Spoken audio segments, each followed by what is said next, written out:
So your inner being understands what your path of least resistance is. And hear what we mean by that. Because if you want something and you're not living it, your inner being knows how to help you help yourself get to where you need to be in order to have what you want to have. Your inner being knows the path of least resistance and the resistance you've put on your path. That's interesting. Your inner being isn't guiding you through the trials and tribulations of life that others have put roadblocks up for you, because there isn't any of that happening. Feels like it sometimes, though, doesn't it? Your inner being is guiding you over and under and around and through the path of least resistance that you have put the resistance on your path. And so we talked yesterday, and Esther just mused about it and reveled in it all night long, because we said something in a different way than she had heard us say before. We said, your inner being will lead you to something, and if you're too blocked off to hear it, then your inner being will lead you to something that will lead you to that. But if you're too blocked off for that, then your inner being will lead you to something that will lead you to something that will lead you to something. But if you're too blocked off for that, then your inner being will lead you to something, to lead you to something, to lead you to something, to lead you to something. And that's why sometimes you lose the trail. Not the trail of getting to where you want to be, but the trail of understanding that you have been led, that you have had guidance. That's the only explanation that any of you could possibly offer about why you don't know with every fiber of your physical being how loved you are, how known you are, how in awareness you are. So that's what we would like to lull you back into an awareness today. We want you to feel your connection with Source, a connection that Source always has with you, but you don't always have with Source. Sometimes you're just so ornery, you don't let it in. And sometimes you feel like you have really good reason to feel the way you do. We don't argue with you about that. Esther will say, Abraham, clearly you need more information about this situation. Because if you knew what I know, you'd feel like I feel. And we say, yeah, we would, but we don't go there. We don't want to feel like you're feeling. We don't want to disconnect ourselves from the source of clarity and love and well-being. We stand in knowledge of well-being, and you can do whatever you want, and there's no judgment or no blame about you doing stupid, It's not that way at all. We have understanding about why you're where you are. That's why we offer endlessly guidance. But you've got to be in the receptive mode before you can hear it. And so that's what we want to talk with you about today. How you can be in the receptive mode of something that you want when you are living the absence of it. And the reason that that's difficult for most of you is because you've got your focus set on what is. You're intoxicated with what is manifestation. So if you want something or someone, and it's not in your experience right now, and you focus in pain on the absence of this that you want, you're not in the receptive mode of what you want. And most humans say, sort of logically, well, Abraham, you know, if you would just give us what we want, then we wouldn't be focused on the absence of it, would we? And we say, but you see, you've got to practice the vibration of something before it can become a reality. And that's the process, isn't it? It's a process that you understood so well when you came into your physical body. You knew that you would come into an environment of vast contrast, and you liked that because you knew by exploring and examining the contrast of your life experience that you would come to personal conclusions and decisions about what you want. And so, as you come to those personal conclusions and decisions, sometimes you don't even know you're doing it. When you know what you don't want, you know what you do want. So you are emanating these vibrational requests. Now, sometimes when we say you're vibrating or you're offering vibrational requests, you don't understand that because you don't understand that you are vibrational. You don't understand often. So many people don't know this, that what they see is a translation of vibration. It's energy translated through your physical eyes into the realization that you have. your nose, your fingertips, everything about your physical senses are you translating vibration.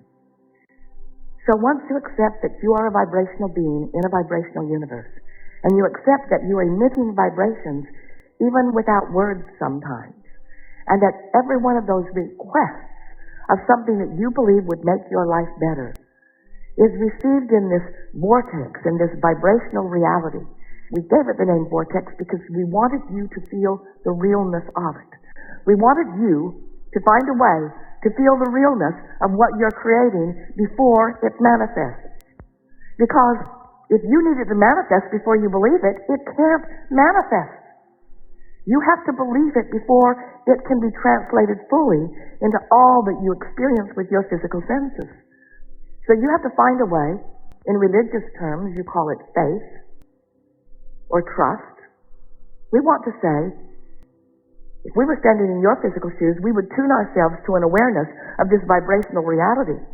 We would come to understand that our emotions are letting us know whether we are in this moment with this thought, with this word, with this action, moving toward wanted or unwanted. That's really what we want you to know. So we've been calling this the art of allowing because even though you've done step one of the creative process really well, even without knowing you're doing it, you've sifted and sorted and you have asked and asked and asked and asked and asked for so many things. And everything that you've asked for has been answered and answered and answered and answered. It has culminated in this vibrational reality, and Source has been tending it, and Law of Attraction has been growing it, and it is bursting at the seams, ready for you to realize what's being revealed to you all the time. But you've got to be in the receptive mode. You've got to be happy. You've got to be tuned in, tapped in, turned on. You've got to be in that mindset where you can realize it. The other day, we told you this story yesterday, and so some of you have heard it, and you will like it extra well today. But we want you to realize that you have beliefs that keep you from realizing your own desires. If you want something, and you believe that you don't have it, and you believe that it's hard to come, or you believe that you have to do things that you don't want to do in order to get it, you stand in the way of your own desire. And you have many beliefs that serve you really well, and a belief is only a thought you continue to think. It's only a thought that has enough momentum that now it's manifesting. So, when you have a belief that opposes your desire cannot be realized by you. Your belief is holding you out of the receptive mode. So you continue to say, it's not coming, and that's true because you can't see it and no one else can. It's true in the physical manifested sense, but it's not true in the vibrational sense. It's not true in the what happens before it becomes vibrationally seen by you sense. And that's the thing that we want to make you aware of. So much of what you want is well underway. And because you can't see it yet with your physical senses, you decide that it isn't when it is. And that's where, more than faith and more than trust, we want you to understand the laws of the universe. We want you to understand what your inner being knows about that desire. We want you to understand how your inner being feels about that desire. And we want you to know by your emotions whether you are in agreement with the belief that your inner being has about your desires or whether you are not. And so, in the short of it, when you feel negative emotion about something that you want, you don't believe as your inner being believes, and your belief about the thing you want is keeping you from being in a receptive mode where you can't see it, you can't get the clues, you can't follow the trail, you can't follow the path. It's not coming to you, not anytime soon, you see. So, we like it when you have faith, but we'd rather that you just have knowledge of the laws of the universe and an understanding of how you feel when you are letting something in that you want and how you feel when you're not letting something in that you want, or how you feel when you're letting something in that you don't want, or how you feel when you're not letting something in that you don't want. You getting it? So, a few days ago, Esther is at her makeup table getting dressed, putting her face on, as she says. Oh, you give little face. So she has everything spread out, and she has a loose powder that's in a container. It's quite large. It's a black container, has a black lid on, and the lid screws and reveals the powder puff and the powder. So Esther is ready for it, and she picks up her powder, but it's only an empty lid. And she thinks, what happened to the powder? Where is it? She looks all around her table. Now her table is this big, this big. She looks everywhere on the table. What happened to my powder?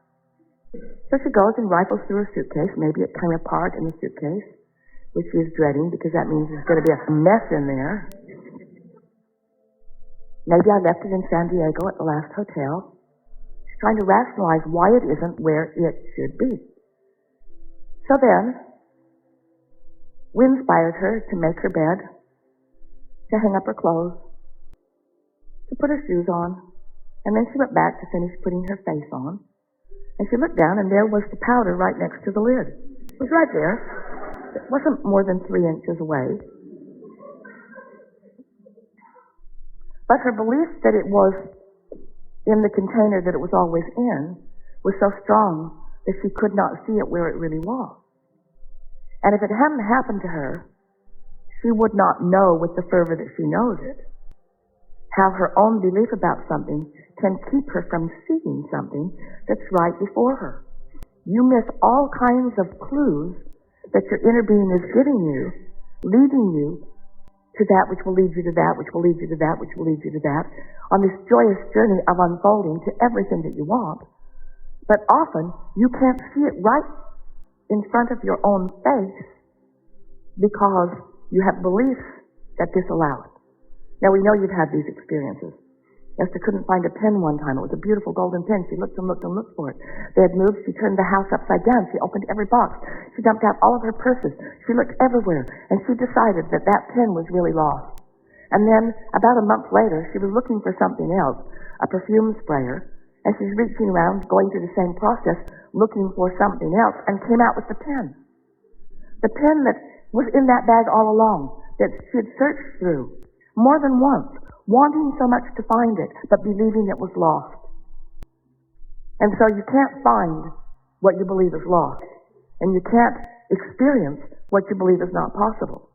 And you can't experience something that you want that you believe is hard, and you're not willing to do the hard thing that you believe it takes. You have so many beliefs. We love you so much. So many screwy beliefs. So many beliefs about what is that you don't let what is in the process of becoming become. Because what is blocking for you what is becoming. So that's the essence of what the art of allowing is. The art of allowing is not being so activated about what is. It's about killing.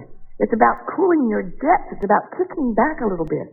It's about not trying so hard to justify or validate your well-being through your hard work, which you resent.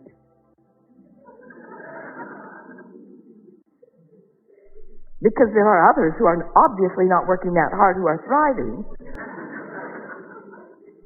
It's about coming into awareness of the laws of the universe, and most important, about your guidance system and what it tells you, so that you can be more often in the receptive mode. So, just going to tell you a very fast beginning here. So, you've sifted through the contrast and you've launched rockets of desire, many of them, so many you cannot even count them. And some of them you would recognize because you remember the day that you asked for it. But many of them have matured into something even more than the pieces that you put there. In other words, you have a vibrational reality that you have created through the life that you have lived and even before you came into this physical body, that in many cases is not recognizable to you in the detail that it holds. So since you can't see it yet, you can't know it with your physical senses, you have to feel your way to it, which simply means when you are feeling happy, you are not blocking anything that's there. So you could have a whole lot of problems for which you are looking for a whole lot of solutions.